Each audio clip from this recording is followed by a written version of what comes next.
জানেন দিল্লিতে লালকেল্লার সামনে যেভাবে মানুষকে হত্যা করা হয়েছে, ধর্মীয় জিহাদি উন্মত্ততায় যেভাবে মানুষকে খুন করা হয়েছে এই ভারতবর্ষের মাটিতে, ধর্ম নিরপেক্ষতার মাটিতে, সেখানে আমাদের যারা অকাতরে জাতি ধর্ম বর্ণ নির্বিশেষে যারা প্রাণগুলো চলে গেল, তাদের আত্মার শান্তি কামনায় এবং যারা এই ভারতবর্ষের মাটিতে তাদের মৌলবাদকে চালাতে চায়, তাদের মৃত্যু বা তাদের হত্যার দাবিতে এইরকম কোন এক মিনিট নীরবতা হয়তো আপনারা প্রথমবার দেখছেন, সেই সমস্ত মানুষদের আত্মার শান্তি কামনায় এবং রাষ্ট্রের কাছে আমাদের আবেদন, আমাদের প্রস্তাব থাকলো যে যারা এই ভারতবর্ষের মাটিকে রক্তাক্ত করছে তাদের হত্যা বা তাদের মৃত্যু কামনায় এবং তাদের এই মৌলবাদের মৃত্যু কামনায় আমরা সবাই মিলে এক মিনিট নীরবতা পালন করব।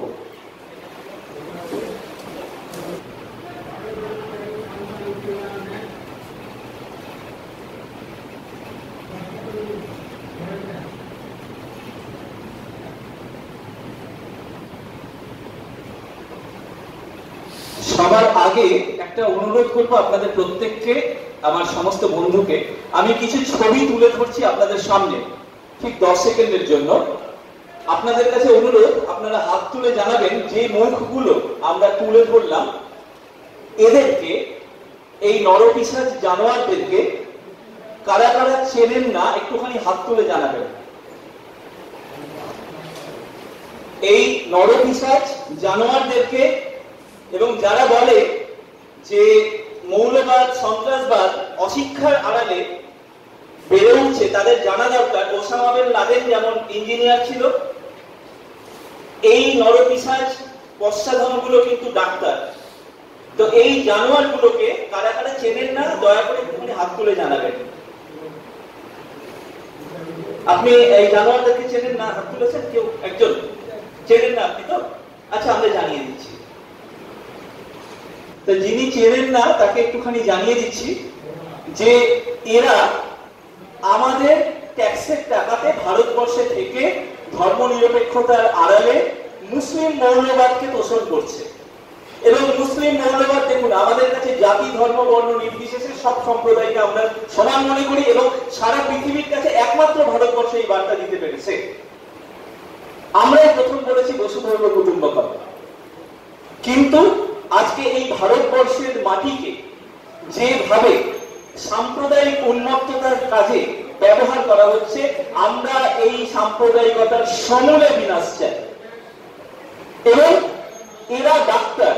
আজকে আমাদের কাছে এমন প্রমাণ আছে যে যারা ডেলিভারি ডিপার্টমেন্টে কি অবস্থা, যারা ডেলিভারি ডিপার্টমেন্টে চিকিৎসক হিসেবে কাজ করছে, তারা বেছে বেছে মুসলমান বাদে অন্য ধর্মাবলম্বী শিশুর মৃত্যুর হার সর্বাধিক, আপনারা দেখবেন গুগলে।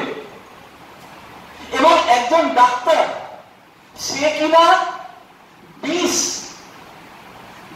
তৈরি করছে, সে ডাক্তারি পাস করে, দেখবেন গুগলে আপনারা, খাদ্যের মানে খাবারের ফাস্ট ফুডের বিজনেস করছে, যাতে একসাথে কয়েক হাজার মানুষের খাবারে বিষ মিশিয়ে মেরে ফেলা যায়।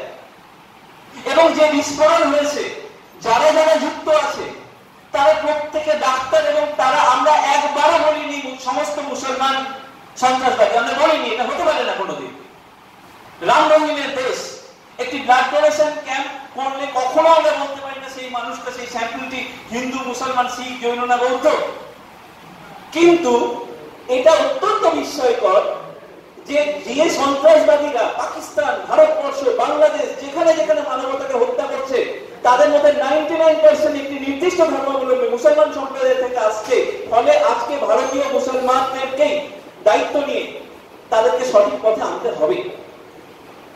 কারণ আজকে যখন আহমদ শাহ আবদালী আক্রমণ করেছিল ভারতবর্ষের মাটিকে, দিল্লিতে তারা যখন হত্যা লীলা চালিয়েছে, তাদের ডিএনএ গ্রহণ করছে এরা। কিন্তু আহমদ শাহ আবদালীকে রুখে দিয়ে আমাদের সনাতনী জাতীয়তাবাদী আদর্শ সেই মুহূর্তে মারাঠোরা রক্ষা করছে ভারতবর্ষের মানচিত্রকে। তাদের পক্ষে তাদের প্রধান সেনাপতি হিসেবে কামান্ডার প্রাণ বিসর্জন করেছেন 3rd ব্যাটেল অফ পানিপথে, সেই মানুষটার নাম ইব্রাহিম খান গার্দি। কাজে আজকে কথা স্পষ্ট, আমরা কারোর ধার ধারি না। আজকে ভারতীয় মুসলমানদেরকে স্ট্যান্ড পয়েন্ট ঠিক করতে হবে, কারণ আজকে একজন হিন্দু হয়ে যদি আমরা কিছু বলি, নিরপেক্ষ কথা বলি, তাহলে আমাদেরকে দেখে দেওয়ার প্রয়াস করবে এই সমস্ত সন্ত্রাসবাদীরা। কিন্তু মুসলমান ধর্মাবলম্বী আমরা দেখতে চাই তাদেরকে আহমদ শাহ আবদালী নয়, ইব্রাহিম খান রাজীর রূপে দেখতে চাই। আমরা এরপরে সরাসরি চলে যাচ্ছি আমাদের এসআইআর মুভমেন্টে। আমাদের এই সভা